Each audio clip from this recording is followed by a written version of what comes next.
तो आइए बात करते हैं आज जनरल स्टडीज से जुड़े हुए कुछ टॉपिक्स की। लेकिन प्रमुखतः हम कुछ एक्रोनिम्स और एब्रिविएशन के बारे में आज चर्चा करेंगे। तो आइए शुरू करते हैं। पहला जो टॉपिक है सोलर पैनल्स का। जैसा कि हम सभी जानते हैं, इंडिया की पॉपुलेशन बहुत है।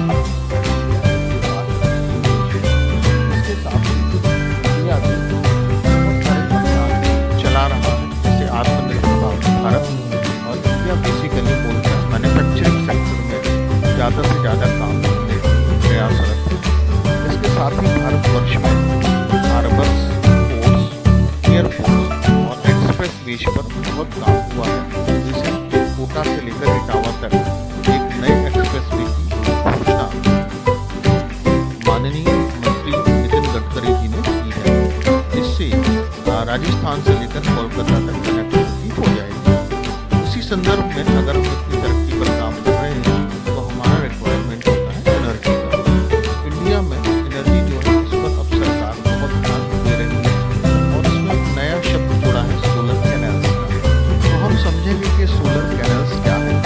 जैसा कि हम सभी जानते हैं, सोलर एनर्जी एक बहुत अच्छा एनर्जी का फॉर्म है। इससे हम जो एनर्जी है उसको सूर्य की ऊर्जा को एक जगह जमा या एकत्रित कर सकते हैं।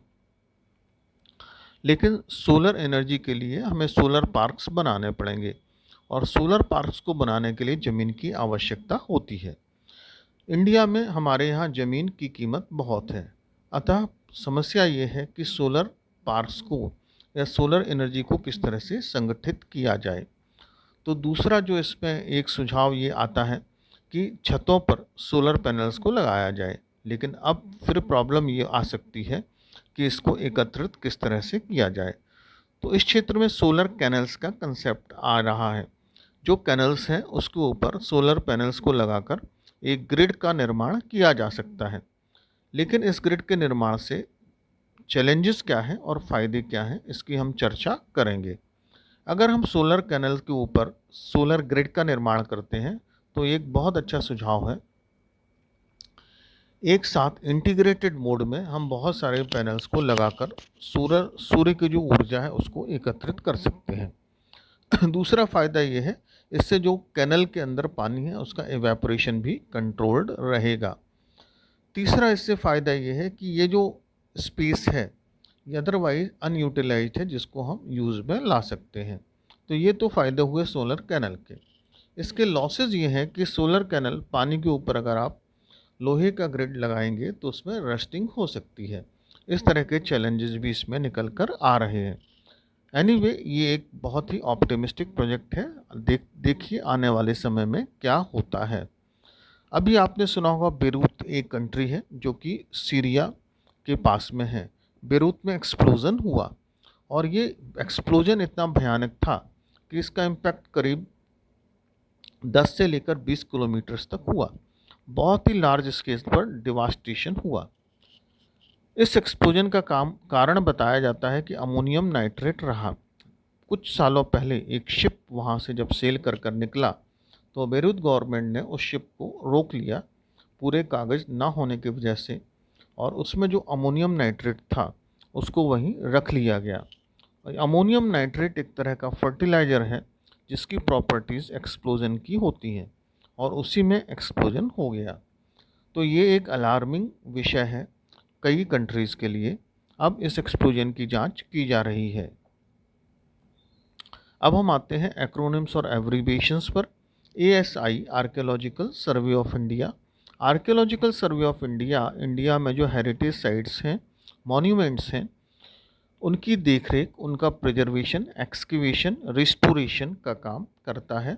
मूलतः ये आर्कियोलॉजी से जुड़ा हुआ है। आपने कई मॉन्यूमेंट्स के बारे में सुना होगा, जैसे लाल किला, ताजमहल या फिर अजंता एलोरा। इस तरह के मॉन्यूमेंट्स ASI के अंडर में आते हैं। आर्कियोलॉजी से रिलेटेड काम सेंट्रल गवर्नमेंट भी करती है और स्टेट गवर्नमेंट भी करती है।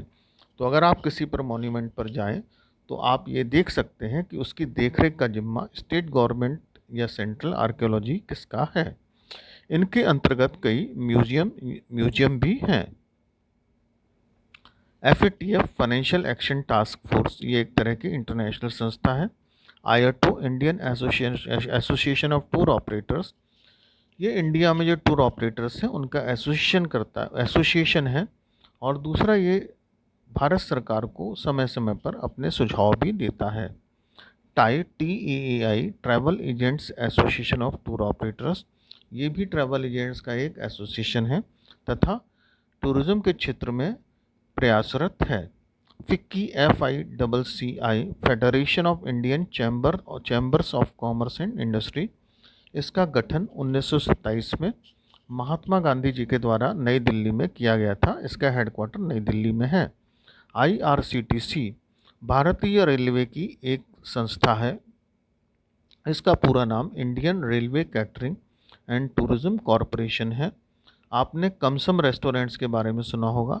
आप रेलवे टिकट्स बुक करते होंगे, मतलब IRCTC कई क्षेत्रों में अच्छा काम कर रही है। रेलवे बुकिंग का नेटवर्क वर्ल्ड में रैंकिंग नेटवर्क है और उसका देखरेख का काम ये IRCTC के जिम्मे है। CAG, controller of auditor general of India, इनका काम ऑडिट का है। ITDC, India tourism development corporation, ITDC कई होटल्स हैं इनके अंतर्गत। MOT, ministry of tourism, MOT का काम पर्यटन को बढ़ावा देना है। ISRO, Indian space research organisation, इसका हेडक्वार्टर बेंगलोर में है।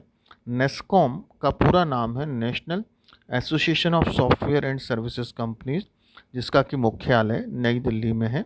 ITBP, Indo Tibet border police, ITBP के बारे में अभी रिसेंटली न्यूज़ में काफ़ी आया था जब इंडिया चाइना का कॉन्फ्लिक्ट हुआ था। BRO, इसका काम है बॉर्डर रोड ऑर्गेनाइजेशन, इसका पूरा नाम है। इसका मुख्यालय नई दिल्ली में है और इसका काम रोड या सड़कों का निर्माण बॉर्डर के क्षेत्र में, सीमा के क्षेत्र में करना है। प्रेस से रिलेटेड दो संस्थाएं हैं, press council of India PCI and PTI, press trust of India. AIR, all India radio, all India radio के अंतर्गत जितने रेडियो स्टेशंस हैं भारत के वो आते हैं। निकनेट एक नेटवर्क है जो कि भारतवर्ष में सारे डिस्ट्रिक्ट हेडक्वार्टर्स को आपस में जोड़ता है और ये नेटवर्क एक बहुत ही महत्वपूर्ण है। इसके द्वारा पूरे देश के जो सरकार के डिस्ट्रिक्ट हेडक्वार्टर्स हैं वो कंप्यूटर के द्वारा जुड़े हुए हैं। MOHR, ministry of human resource, जो कि अब मिनिस्ट्री ऑफ एजुकेशन हो जाएगा नई शिक्षा नीति में दिए गए सुझाव के अनुसार। इसी तरह से जो योजना आयोग था उसका नाम बदलकर नीति आयोग हो गया था। UGC, यूनिवर्सिटी ग्रांट कमीशन, इसका काम विश्वविद्यालयों के संदर्भ में है। AICTE, all India council of technical education, ये देश में तकनीकी शिक्षा के क्षेत्र में कार्य